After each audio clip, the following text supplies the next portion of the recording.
ನಿಮ್ respect status ಬಗ್ಗೆನೇ ಯೋಚನೆ ಅಲ್ವಾ?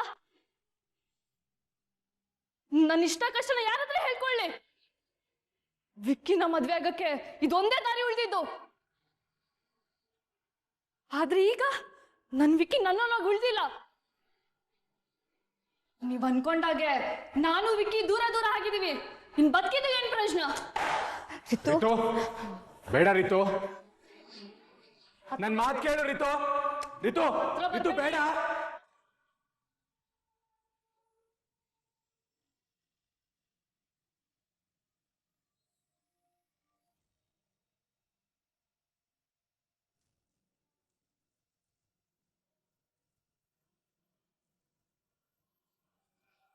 ಯಾಕೆ ನಮ್ಮ ಹೊಟ್ಟೆ ಉರ್ಸ್ತೀಯ? ಯಾಕೆ ಹಿಂಗ್ ಮಾಡ್ದೆ? ಚಿಕ್ಕಿ ಬಿಡಿ ಚಿಕ್ಕಿ, ನೀವು ಹಿಂಗ್ ಮಾಡ್ದೆ? ಯಾಕೆ ಇಷ್ಟೊಂದು ಸುಳ್ಳು ಹೇಳಿ ನಾಟಕ ಮಾಡಿ ನಮ್ಮನ್ನೆಲ್ಲ ನಂಬಿಸ್ದೆ? ಇಲ್ಲ, ನಿನ್ನ ಜೊತೆ ಬದುಕಿರ್ಬಾರ್ದು. ನನ್ ಕಣ್ಮುಂದೆ ಇರ್ಬೇಡ. ಎಲ್ಲಿದ್ದು ಹೋಗ್ ಸತ್ತೋಗು. ಹೋಗ್ ಸಾಯಿ. ಹೋಗ್ ಸಾಯಿ. ಬ್ರೋ, ನನ್ ಮೋಸ ಮಾಡ್ಬೇಕು ಅಂತ ಈ ತರ ಮಾಡ್ಲಿಲ್ಲ. ಬೇಕಂತಾನೋ ಬೇಡ ಅಂತಾನೋ ತಪ್ಪು ಮಾಡಿದ್ ನಿಜ ಅಲ್ವಾ? ಅನ್ಯಾಯವಾಗಿ ಭಾರ್ಗವಿ ಅವ್ರ ಹತ್ರ ಒರಟಾಗಿ ನಡ್ಕೊಂಡೆ. ಭೂಮಿಗೆ ಬರ್ದಿರೋ ಒಂದು ಜೀವನ ಕೊಂದ ಕೊಲೆಗಾರ್ತಿ ಅಂತ ಅವಮಾನ ಮಾಡ್ದೆ.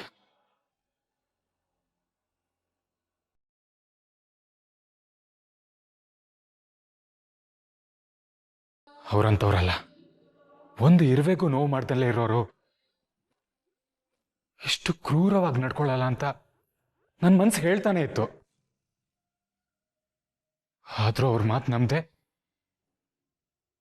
ನಿನ್ನೂ ನಂಬ್ದೆ. ಬ್ರೋ, ವಿಕ್ಕಿನ ಬಿಟ್ಟು ಬದುಕಿರೋ ಶಕ್ತಿ ಇಲ್ಲ ಅಂತ ಈ ನಾಟಕ ಆಡ್ದೆ ಅಷ್ಟೇ. ಪ್ಲೀಸ್ ಕ್ಷಮಿಸ್ಬಿಡು ಬ್ರೋ. ಹಾಗಂತ ಇಂಥ ದೊಡ್ಡ ಸುಳ್ಳು ಹೇಳದ? ಈ ರೀತಿ ಸುಳ್ಳು ಹೇಳಿದ್ರೆ ಹೆತ್ತೋರ್ ಮನ್ಸಿಗೆ ಎಷ್ಟು ನೋವಾಗುತ್ತೆ ಅನ್ನೋ ಪರಿಜ್ಞಾನ ಬೇಡ ನಿನ್ಗೆ? ನಿನ್ನಿಂದ ಪಾಪ ಭಾರ್ಗವಿನ ನಾವೆಲ್ಲರೂ ತಪ್ಪು ತಿಳ್ಕೊಂಡು. ಹೌದು ರೀ, ಇವಳು ಮಾತನ್ನ ನಂಬಿ ಪಾಪ ಭಾರ್ಗವಿಗೆ ನಾನು ಅನ್ಬಾರ್ದನ್ನೆಲ್ಲ ಅನ್ಬಿಟ್ಟೆ. ಸುಮ್ನಿದ್ರೆ ಎಲ್ರೂ ಭಾರ್ಗವಿ ಕಡೆಗೆ ಜಾರ್ಕೊಂಡ್ಬಿಡ್ತಾರೆ. ನೀವ್ ಯಾರು ಆ ಭಾರ್ಗವಿನ ಅಪಾರ್ಥ ಮಾಡ್ಕೊಂಡಿಲ್ಲ. ನಿಮ್ ಯೋಚನೆ ಸರಿಯಾಗೇ ಇದೆ. ರಿತು ಪ್ರೆಗ್ನೆಂಟ್ ಆಗಿಲ್ಲ ಸರಿ, ಆದ್ರೆ ವಿಕ್ಕಿ ವಿಕ್ಕಿ ಎಲ್ಲಿದ್ದಾನೀಗ? ರಿತು ಹೇಳಿರೋ ಒಂದು ಸುಳ್ಳಿಂದ ಅವಳ ಜೀವನ ಹಾಳು ಮಾಡೋದು ಎಷ್ಟು ಸರಿ ಹೇಳಿ? ಇಷ್ಟು ಚಿಕ್ಕ ಹುಡುಗಿ ಅಷ್ಟು ದೊಡ್ಡ ಸುಳ್ಳು ಹೇಳಿದಾಳೆ. ಹಾಗಾಗೋಗ್ ಮಾಡಿದ್ ಯಾರು ಹೇಳಿ? ಆ ಭಾರ್ಗವಿ. ಇವತ್ತು ರಿತು ಹೀಗ್ ನರಳಾಡೋ ಕಾರಣ ಆ ಭಾರ್ಗವಿಗೆ ವಿಕ್ಕಿ ಮೇಲಿರೋ ದ್ವೇಷ.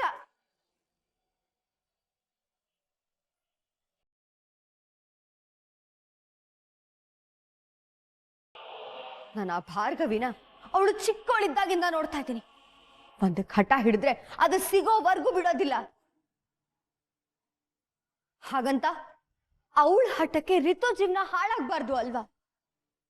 ನಿಮಗೆ ಇಷ್ಟ ಇದ್ರು ಇಲ್ದೇ ಇದ್ರು ರಿತುಗೆ ಮದ್ವೆ ಆಗಿದೆ. ರಿತು ಚೆನ್ನಾಗಿರ್ಬೇಕು ಅಂತಂದ್ರೆ ವಿಕ್ಕಿ ಬಿಡುಗಡೆ ಆಗ್ಲೇಬೇಕು. ಒಬ್ಬ ತಂದೆಯಾಗಿ ಇದನ್ನೆಲ್ಲ ನೋಡಿ ಸಹಿಸ್ಕೊಳ್ಳೋ ಶಕ್ತಿ ನನಗಿಲ್ಲಮ್ಮ. ಯಾರನ್ನ ನಂಬೋದು, ಯಾರನ್ನ ಬಿಡೋದು ಒಂದು ಗೊತ್ತಾಗ್ತಿಲ್ಲ. ಅರ್ಜುನ್, ಬೃಂದ ಹೇಳ್ದ ಹಾಗೆ ರಿತು ಮದುವೆ ಆಗೋಗಿದೆ. ನಿನ್ನೆ ನಂಬ್ಕೊಂಡಿದ್ದೀನಪ್ಪ. ಹೇಗಾದ್ರೂ ಮಾಡಿ ನನ್ನ ಮಗಳು ಬಾಳನ್ನ ಸರಿ ಮಾಡು. ನಿನ್ನ ಕೈ ಮುಗಿದು ಕೇಳ್ಕೊತೀನಿ. ನೀವು ಚಿಂತೆ ಮಾಡಬೇಡಿ ಚಿಕ್ಕು. ರಿತು ಮೇಲೆ ನಿಮಗೆಷ್ಟು ಕಾಳಜಿ ಇದೆಯೋ ಅಷ್ಟೇ ಕಾಳಜಿ ನನಗೂ ಇದೆ. ಈ ಮೊದಲೇ ಹೇಳಿರೋ ಹಾಗೆ ಅವಳ ಜೀವನನ ಸರಿ ಮಾಡೋ ಜವಾಬ್ದಾರಿ ನಂದು.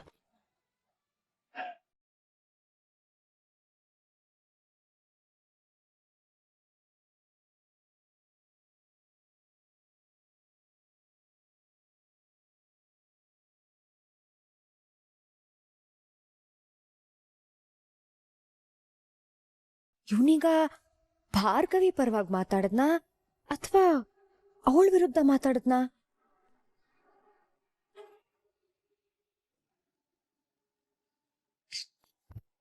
ಹೆಂಡತಿ ಜೊತೆ ಹನಿಮೂನ್ಗೆ ಹೋಗ್ಬೇಕಾಗಿತ್ತು ನನ್ನ ಈ ಹಾಳಾದ ಜೈಲಲ್ಲಿ ಕೊಳೆಯೋ ಹಾಗೆ ಮಾಡ್ಬಿಟ್ಲು ಆ ಭಾರ್ಗವಿ. ಕೋರ್ಟು ಕೇಸು ಎಲ್ಲ ಮುಗೀತು ಅನ್ಕೋತಿದ್ದೆ. ಹೇಗೂ ನಾನು ಕೊಲೆನೇ ಮಾಡಿಲ್ಲ ಅಂದ್ಮೇಲೆ ಯಾರು ಏನು ಕಿತ್ಕೊಳಕ್ಕೆ ಆಗಲ್ಲ ಅನ್ಕೊಂಡಿದ್ದೆ. ಆದ್ರೆ ಆ ಭಾರ್ಗವಿ ಜೊತೆ ಆ ಸ್ಫಟಿಕಾನೂ ಬಂದ್ಲು. ಅದು ಎಲ್ಲಿಂದ ಬಂದ್ಲೋ ಏನೋ, ಎಲ್ಲಾನು ನನ್ನ ಕಡೆಗೆ ತಿರುಗಿಸ್ಬಿಟ್ರು.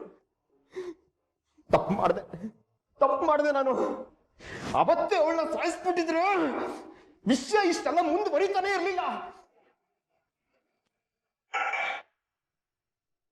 ಇನ್ನು ಇಲ್ಲೇ ಎಷ್ಟು ದಿನ ಇರಬೇಕು ಅಂತ ಲೆಕ್ಕ ಆಗ್ತಿದ್ಯಾ ಮರಿ?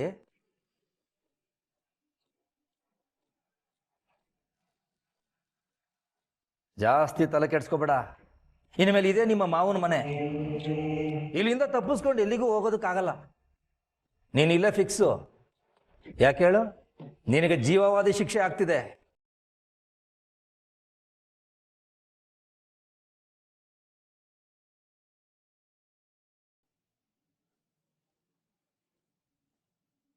ಒಂದು ಹುಡುಗಿ ಜೀವನ ಹಾಳು ಮಾಡಿ ಜೈಲಿಗೆ ಬಂದೆ.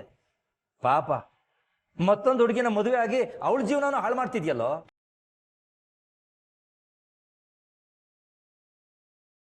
ನಾನೀ ಕೊಲೆ ಮಾಡಿಲ್ಲ ಪ್ರತಾಪ್. ನೀನಾದ್ರೂ ನನ್ನ ನಂಬೋ. ಅಲ್ಲ, ನನ್ನ ನಂಬಿ ಸರ್. ನಾನು ಇಲ್ಲಿವರೆಗೂ ಏನೇನು ಕೆಟ್ಟ ಕೆಲಸ ಮಾಡಿದ್ದೀನೋ ಅದ್ರ ಮೇಲೆ ಪ್ರಮಾಣ ಮಾಡಿ ಹೇಳ್ತಿದ್ದೀನಿ ಅಷ್ಟೇ. ಯಾಕೆ ನಮ್ಮ ಅಪ್ಪನ ಮೇಲೆ ಆಣೆಗೂ ನಾನು ಈ ಕೊಲೆ ಮಾಡಿಲ್ಲ. ಏಯ್, ನಿಮ್ಮ ಅಪ್ಪನೇ ದೊಡ್ಡ ಲೋಫರು. ನೀನು ಅವನ ಮೇಲೆ ಆಣೆ ಮಾಡ್ತೀಯ ನೀನು? ಏನು ಅನ್ಕೊಂಡಿದ್ದೀರಾ ನೀವೆಲ್ಲ? ಮಾಡ್ದಿರೋ ಕೊಲೆನು ನನ್ನ ತಲೆ ಕಟ್ಟಿ ಯಾರನ್ನ ಬಚಾವ್ ಮಾಡಕ್ ಹೊರಟಿದ್ದೀರಾ? ಏಯ್, ಸಾಕ್ ಬಾಯ್ ಮುಚ್ಚೋ. ಇಷ್ಟೆಲ್ಲ ಸಾಕ್ಷಿಗಳಿದ್ರು ನಾನು ಕೊಲೆ ಮಾಡಿಲ್ಲ ಅಂತ ಹಾಡಿದ್ದೆ ರಾಗ ಆಡ್ತಿದ್ಯಲ್ಲ. ನಮ್ಮ ಕಣ್ಣು ಮುಂದೆ ಇರೋದು ಬರೀ ಸಂಧ್ಯಾ ಕೇಸ್ ಮಾತ್ರ. ಇನ್ನು ತೆರೆ ಮರೆಯಲ್ಲಿ ಅದೆಷ್ಟು ಕೇಸ್ಗಳಿದಾವ ನಿನ್ನ ಮೇಲೆ. MLA ಮಗ ಅಂತಾನೆ ಇಷ್ಟು ದಿಮಾಕ್ ಅಲ್ವಾ ನಿನಗೆ? ಏಯ್, ನಿನ್ನ ಮನೇಲಿ ಅಕ್ಕ ತಂಗಿದಿರಿದ್ರು ಬೇರೆಯವ್ರ ಮನೆ ಹೆಣ್ಮಕ್ಳ ಮೇಲೆ ಕೆಟ್ಟ ದೃಷ್ಟಿ ಬೀರ್ತೀಯಲ್ಲ. ನಿನ್ನ ಜನ್ಮಕ್ಕೆ ನಿಜ ಬಗಳು. ಸಂಧ್ಯಾಗ ಏನೆಲ್ಲ ಚಿತ್ರಹಿಂಸೆ ಕೊಟ್ಟೆ, ಅವಳನ್ನ ಹೇಗೋ ಸಾಯಿಸ್ತೆ. ಅದನ್ನ ಹೋಗಿ ಸಾಯಿಸಿರೋರ ಹತ್ರ ಕೇಳ. ನಾನ್ ನಿಜವಾಗ್ಲೂ ಏನು ಮಾಡಿಲ್ಲ ಪ್ರತಾಪ್, ನಾನು ಮಾಡಿಲ್ಲ. ನೀನು ಕೊಲೆ ಮಾಡ್ದೆ, ನೀನು ಚಪ್ಪಲಿ ಮೊಬೈಲ್ ಎಲ್ಲ ಅಲ್ಲಿಗೆ ಹೇಗೋ ಹೋಯ್ತು? ನಿನ್ನ ಫಿಂಗರ್ ಪ್ರಿಂಟ್ಸು ಹೇಗಲ್ಲಿ ಸಿಕ್ತು? ನಿನಗೆ ಈಗೆಲ್ಲ ಹೇಳಿದ್ರೆ ಅರ್ಥ ಆಗಲ್ಲ ಅಲ್ಲ ನಿನ್ನ. ಸರ್, ನಾನೀಗ ನ್ಯಾಯಾಂಗ ಬಂಧನದಲ್ಲಿದ್ದೀನಿ ಅಂತ JP ಅಂಕಲ್ ಹೇಳಿದ್ದಾರೆ. ನೋಡಿ, ನನ್ನ ಮೇಲೆ ಸಣ್ಣ ಗೀಟ್ ಕೂಡ ಬೀಳಂಗಿಲ್ಲ. ಆಮೇಲೆ ಕೋರ್ಟ್ ಅಲ್ಲಿ ನೀವು ಆನ್ಸರ್ ಮಾಡ್ಬೇಕಾಗುತ್ತೆ. ಹುಷಾರ್.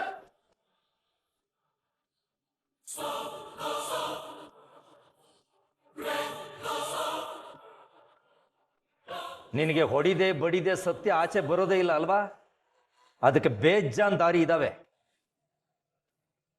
ಸಂಧ್ಯಾ ಕೊಲೆ ಆಗಿರೋ ಜಾಗದಲ್ಲಿ ನಿನ್ನ ಪ್ರೈವೇಟ್ ಸಿಮ್ ಕಾರ್ಡ್ ಕೂಡ ಸಿಕ್ಕಿದೆ. ಅಲ್ಲಿರೋ ಪ್ರತಿಯೊಂದು ಸಾಕ್ಷಿನೂ ನಿನ್ನ ಹೆಸರನ್ನ ಹೇಳ್ತಾ ಇವೆ. ಇನ್ನು ಸಂಧ್ಯಾ ಪೋಸ್ಟ್ ಮಾರ್ಟಮ್ ರಿಪೋರ್ಟ್ ಇಂದ ನೀನು ಅವಳು ಕೊಟ್ಟಿರೋ ಚಿತ್ರಹಿಂಸೆ ಕೂಡ ಗೊತ್ತಾಗ್ತಿದೆ. ಇದನ್ನೆಲ್ಲ ನೀನು ಸಂಧ್ಯಾ ಮೇಲಿರೋ ಕೋಪಕ್ಕೆ ಜಿದ್ಗೆ ಮಾಡಿದ್ಯಾ, ಅದು ನಾನು ಒಪ್ಕೋತೀನಿ. ಆದ್ರೆ ನಿನ್ ಜೊತೆ ಇದ್ಲಲ್ಲ ಮತ್ತೊಂದು ಹೆಂಗಸು, ಸಂಧ್ಯಾ ಮೇಲೆ ಅವಳಿಗೇನೋ ದ್ವೇಷ ಇತ್ತು.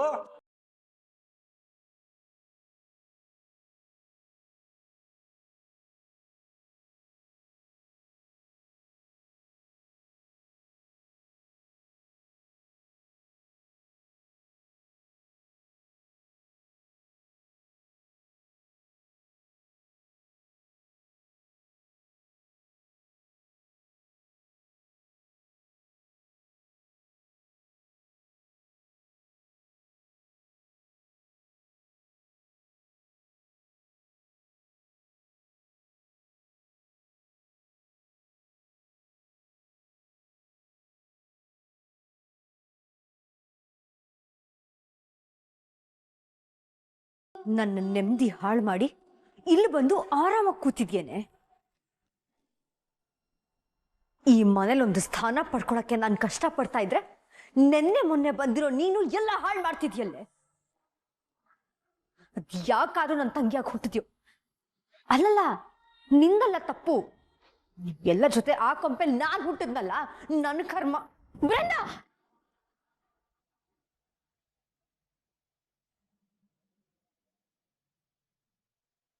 ಇನ್ನೊಂದು ಮಾತಾಡಿದ್ರು ನಿನ್ನ ನಾಲ್ಗೆ ನಾ ಸೀಳ್ ಬಿಡ್ತೀನಿ.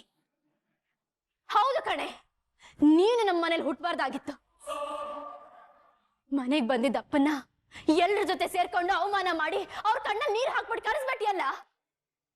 ಅವ್ರಿಲ್ದೆ ನೀನ್ ಈ ಪ್ರಪಂಚಕ್ಕೆ ಬರಕ್ಕೆ ನೀನೇನು ಉದ್ಭವ ಮೂರ್ತಿನ? ನಿನ್ನಂತ ಮಗಳು ಅಂತ ಪುಣ್ಯಾತ್ಮಂಗೆ ಹುಟ್ಟಬಾರ್ದಾಗಿತ್ತು. ಯಾವಾಗ ನೋಡಿದ್ರು ನನ್ನ ಸ್ಥಾನ ಅಂತ ಬಡ್ಕೊಳ್ತಿರ್ತೀಯಲ್ಲ, ಏನೇ ಮಾಡ್ತೀಯ ಅಂತ ಸ್ಥಾನ ಇಟ್ಕೊಂಡು? ಓ, ಇನ್ನೊಬ್ರ ಜೀವನನ ಹಾಳು ಮಾಡಿದ್ರೆ ನಿನ್ನ ಸ್ಥಾನ ನಿನಗ್ ಸಿಕ್ತ ಹಾಗೆ. ಥು, ಅಂತ ಸ್ಥಾನ ಬೇಕಾ ನಿನಗೆ?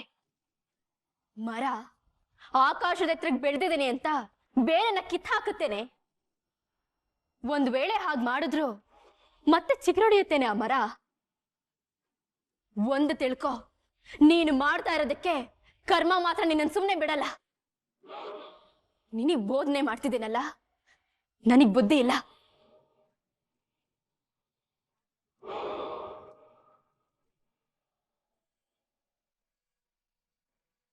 ಆಹಾ, ಅಕ್ಕ ತಂಗಿರಿಬ್ರು ಚೆನ್ನಾಗಿ ನಾಟಕ ಆಡ್ತೀರಾ. ನಿಮ್ಮಿಬ್ರು ಈ ಮನೆಗೆ ಸೇರಿಸ್ಕೊಂಡಿರೋದೇ ಹೆಚ್ಚು. ಅಂಥದ್ರಲ್ಲಿ ನಿಮ್ಮ ಅಪ್ಪನು ಮನೆ ಒಳಗಡೆ ಕರ್ಕೊಂಡ್ಬಂದು ನಿಲ್ಸ್ಕೊಂತೀರಾ. ಈ ಮನೆಗೆ ಒಂದು ಘನತೆ ಗೌರವ ಇದೆ. ಆ ಕೊಂಪೆಯಿಂದ ಬಂದಿರೋ ನಿಮ್ಮಿಬ್ರಿಗೆ ಅದೆಲ್ಲ ಅರ್ಥ ಆಗ್ಬೇಕು. ಬಗ್ಗೆ ಮಾತಾಡ್ತಿದ್ದೀರಾ ಜೆಪಿ? ಇಲ್ಲದೆ ಇರೋ ವಿಷಯದ ಬಗ್ಗೆ ಮಾತಾಡ್ಬೇಡಿ. ಯಾರೋ ದಾರಿ ತಪ್ಪಿ ಮನೆ ಬಾಗ್ಲಿಗೆ ಬಂದ್ರು ಉಪಚಾರ ಮಾಡೋ ಸಂಸ್ಕಾರ ನಮ್ದು. ಆದ್ರೆ ನೀವು ಉಪಚಾರ ಮಾಡೋದು ಹಾಗಿರ್ಲಿ, ಕನಿಷ್ಠ ಪಕ್ಷ ಒಂದ್ ಸ್ವಲ್ಪ ಗೌರವನೂ ಕೊಡದೆ ಅವಮಾನ ಮಾಡ್ತಿರಲ್ಲ. ಮನುಷ್ಯರು ಮಾಡೋ ಕೆಲಸ ಅಲ್ಲ ಅದು. ಬೇರೆಯವ್ರ ಹೊಟ್ಟೆ ಮೇಲೆ ಹೊಡೆದು ದೊಡ್ಡ ಮನೆ ಕಟ್ಸಿದ ಮಾತ್ರಕ್ಕೆ ದೊಡ್ಡ ಮನುಷ್ಯರಾಗ್ಬಿಡಲ್ಲ. ದೊಡ್ಡ ಮನಸ್ಸಿರ್ಬೇಕು, ಅದ್ರಲ್ಲೊಂದು ವಿಶಾಲತೆ ಇರ್ಬೇಕು. ಏಯ್, ಮಾವನ್ ಎದುರಿಗೆ ಧ್ವನಿ ಏರಿಸಿ ಮಾತಾಡ್ತೀಯ? ಹೆತ್ತಪ್ಪನಿಗೆ ಅವಮಾನ ಮಾಡ್ಬೇಕಾದ್ರೆ ಉಸಿರೆತ್ತದೆ ಇರೋಳು ಇವಾಗ ಮಾವನ ಹತ್ರ ಮಾತಾಡಿದ ತಕ್ಷಣ ಬೇಜಾರಾಗ್ತಿದ್ಯಾ? ಭಾರ್ಗವಿ, ವಾದ ಮಾಡಕ್ಕೆ ಇದು ಕೋರ್ಟ್ ಅಲ್ಲ, ಇದು ನನ್ನ ಮನೆ, ಈ ಜೆ.ಪಿ. ಪಾಟೀಲ್ ಮನೆ. ಸಾಕ್ ಸುಮ್ನಿರಿ. ಕೋರ್ಟಲ್ಲೂ ನನ್ನ ವಿರುದ್ಧ ಮಾತಾಡಿ ಗೆಲ್ಲೋಕಾಗ್ಲಿಲ್ಲ. ಅದೇನೋ ಹೇಳ್ತಿದ್ರಲ್ಲ, ಕೇಸ್ ಸೋತ್ ಹೋದ್ರೆ ಬಾರ್ ಕೌನ್ಸಿಲ್ ಮುಂದೆ ಡಿಗ್ರಿ ಸರೆಂಡರ್ ಮಾಡ್ತೀನಿ ಅಂತ.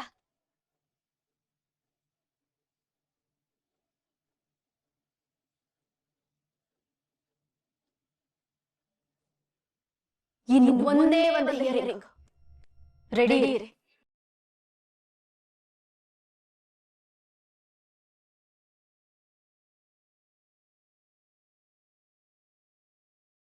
ಏನು ಏನ್ ಹೇಳ್ತಾ ಇದ್ದೀರಾ?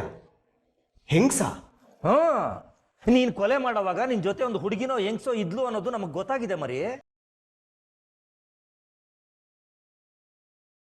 ಅಯ್ಯೋ ಸರ್, ನಾನು ಯಾವ್ದೋ ಹುಡುಗಿ ಜೊತೆ ಸೇರ್ಕೊಂಡು ಈ ಕೊಲೆ ಮಾಡಿಲ್ಲ.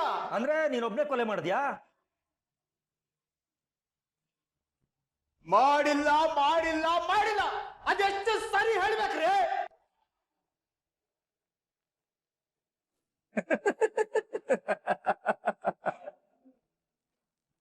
ನಿಮ್ ಕಳ್ಳಾಟ ಬಯಲಾಗಿದೆ. ರಿತು ಗರ್ಭಿಣಿ ಅಂತ ನೀವಿಬ್ರು ಸೇರ್ಕೊಂಡು ಮಾಡಿದ್ರಲ್ಲ ಡ್ರಾಮಾ, ಸಾಕ್ಷಿ ಸಮೇತ ಭಾರ್ಗವಿ ಅವರು ಬಯಲು ಮಾಡಿದ್ದಾರೆ. ಇನ್ನು ನಿನ್ನ ಮೇಲೆ, ನಿನ್ನ ಹೆಂಡತಿ ಮೇಲೆ ಯಾರಿಗೂ ನಂಬಿಕೆ ಬರಲ್ಲ. ಜೆ.ಪಿ. ಮನೆಯವರಿಗೆ ನಿನ್ನನ್ನು ಆಚೆ ಬಿಡಿಸೋ ಹುಮ್ಮಸ್ಸೆ ಹೊರಟೋಗಿದೆ. ಅಲ್ಲಿಗೆ ನಿನ್ನ ಕತೆ ಮುಗೀತು ಕಣ.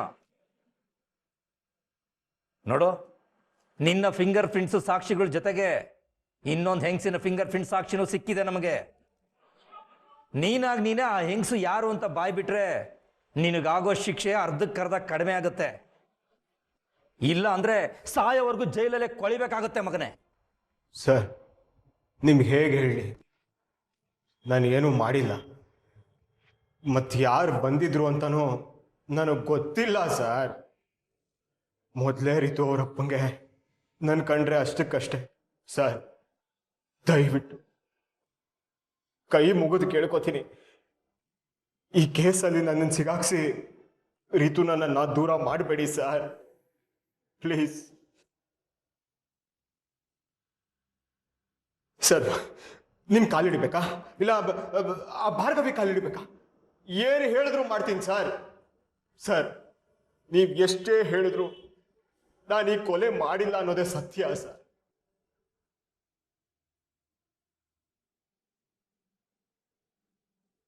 ಮತ್ತ ಹೆಂಗ್ ಸ್ಯಾರು ಅದೇ ಜಾಗದಲ್ಲಿ ಅವಳು ಬಳೆ ಚೂರು ಹೇರ್ ಸ್ಯಾಂಪಲ್ ಎಲ್ಲ ಸಿಕ್ಕಿದೆ. ಅಷ್ಟೇ ಅಲ್ಲ, ಅವಳು ಬ್ಲಡ್ ಸ್ಯಾಂಪಲ್ ಕೂಡ ಸಿಕ್ಕಿದೆ. ಸರ್ ಅವತ್ತು ನಡೆದಿದ್ದು ಏನು ಅಂತ ಹೇಳ್ತೀನಿ ಕೇಳಿ. ನಾನು ಗಂಟು ಪೂರ್ತಿ ಕುಡ್ದಿದ್ದೆ. ಆ ನಶೆಯಲ್ಲಿ ಸಂಧ್ಯಾ ಮೇಲಿರೋ ಕೋಪದಲ್ಲಿ ಅವಳನ್ನ ಅಟ್ಟಿಸ್ಕೊಂಡು ಹೋಗಿದ್ದೇನೋ ನಿಜ. ಆದರೆ ಆ ಸಂಧ್ಯಾ ನನ್ನ ಕೈಗೆ ಸಿಗ್ಲಿಲ್ಲ ಸರ್. ನಾನು ಅಲ್ಲಿ ಬಿದೋಗ್ಬಿಟ್ಟೆ. ಸಂಧ್ಯಾ ಓಡ್ ತಪ್ಪಿಸ್ಕೊಂಡ್ಬಿಟ್ಲು. ಅಲ್ಲ, ಫಾರ್ಮ್ ಹೌಸ್ ಹತ್ರ ಬಂದವಳು ಅಷ್ಟು ದೂರ ಹೇಗೆ ಓಡೋದ್ಲು, ಯಾರು ಕೊಲೆ ಮಾಡಿದ್ರು ನನಗೆ ನಿಜವಾಗ್ಲೂ ಗೊತ್ತಿಲ್ಲ ಸರ್. ಬೆಳಿಗ್ಗೆ ಎದ್ದೋಳು ಅಷ್ಟರಲ್ಲಿ ಸಂಧ್ಯಾ ಸತ್ತೋಗಿದ್ದಾಳೆ ಅಂತ ಸುದ್ದಿ ಬಂತು ಸರ್. ನನ್ನ ನಂಬಿ ಸರ್. ಕಾಡಿದ್ರು ಬೇಡಿದ್ರು ನೀನಂತೂ ಬಾಯ್ ಬಿಡಲ್ಲ. ನೀನು ಸತ್ಯ ಹೇಳದೆ ಸುಮ್ಮನಿದ್ರೆ ಆಚೆ ಹೋಗ್ಬೋದು ಅಂತ ಅಂದ್ಕೊಂಡಿದ್ರೆ ಅದು ನಿನ್ನ ಭ್ರಮೆ. ಸರಿ ಬಿಡು, ಆ ಹೆಂಗಸೆ ಯಾರು ಅಂತ ನಾನೇ ಕಂಡುಹಿಡಿತೀನಿ. ನೀನು ಅದು ಹೇಗೆ ಈ ಜೈಲಿಂದ ಆಚೆ ಹೋಗ್ತೀಯಾ ನೋಡೇ ಬಿಡೋಣ.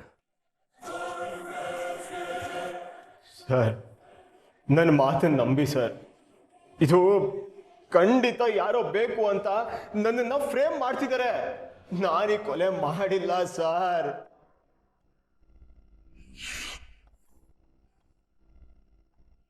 ಸರ್ ಸರ್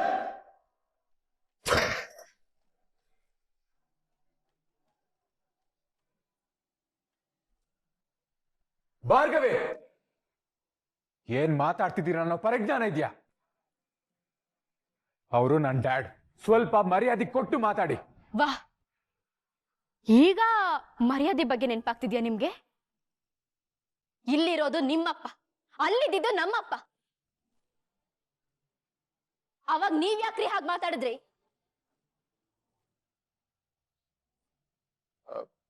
ಅದು ಸಂದರ್ಭ ಆಗಿತ್ತು.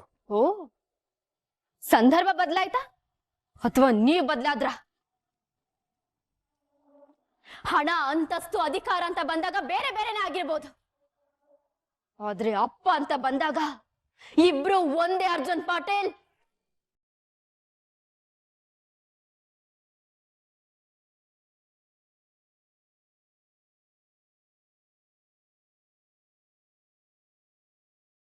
ಮಗಳು ಹೇಗಿದ್ದಾಳೆ ಅಂತ ನೋಡ್ಕೊಂಡು ಹೋಗೋ ಕಾತರದಲ್ಲಿ ಈ ಮನೆ ಮೆಟ್ಲು ಹತ್ತಿದ್ರು ನಮ್ಮಪ್ಪ. ಆದ್ರೆ ನೀವುಗಳು ನನ್ ಮೇಲಿನ ಕೋಪನ ಅವ್ರ ಮೇಲೆ ತೀರಿಸ್ಕೊಂಡ್ರಿ ಅಲ್ವಾ?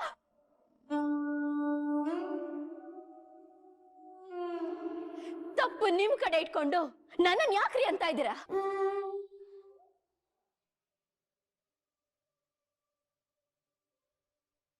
ಕೆಲ್ಸ ಕೆಡೋ ಮುಂಚೆ ನಾನೇ ಮಾತಾಡ್ಬೇಕು. ಏನ್ ತಪ್ಪು ಭಾರ್ಗವಿ, ಏನ್ ತಪ್ಪು ಅಂತ? ಒಬ್ಬ ನಿರಪರಾಧಿಗೆ ಕೊಲೆಗಾರ ಅನ್ನೋ ಪಟ್ಟ ಕಟ್ಟಿ ಜೈಲಿಗೆ ಕಳ್ಸಿರೋದು ನೀನು. ಅವನನ್ನ ಬಿಡ್ಸಕ್ಕೆ ಮಾವ ಹೋರಾಡ್ತಿದ್ದಾರೆ, ಅದ ತಪ್ಪ? ನೋಡು ಅರ್ಜುನ್, ನೋಡೋಳು ಹೇಗ್ ಮಾತಾಡ್ತಿದ್ದಾಳೆ ಅಂತ.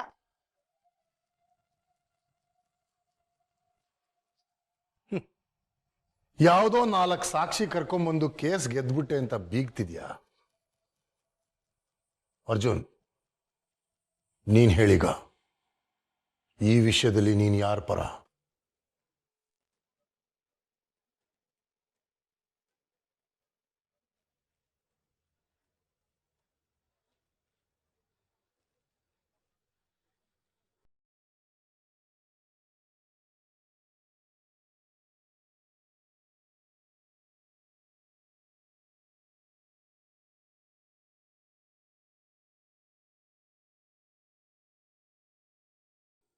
ನಾನು ಸತ್ಯದ ಪರ.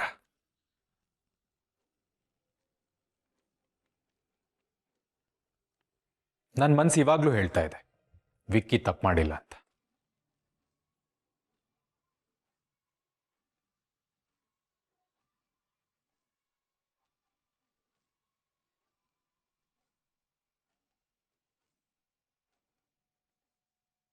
ಡ್ಯಾಡ್, ನಾನು ನಿಮ್ಮ ಪರ.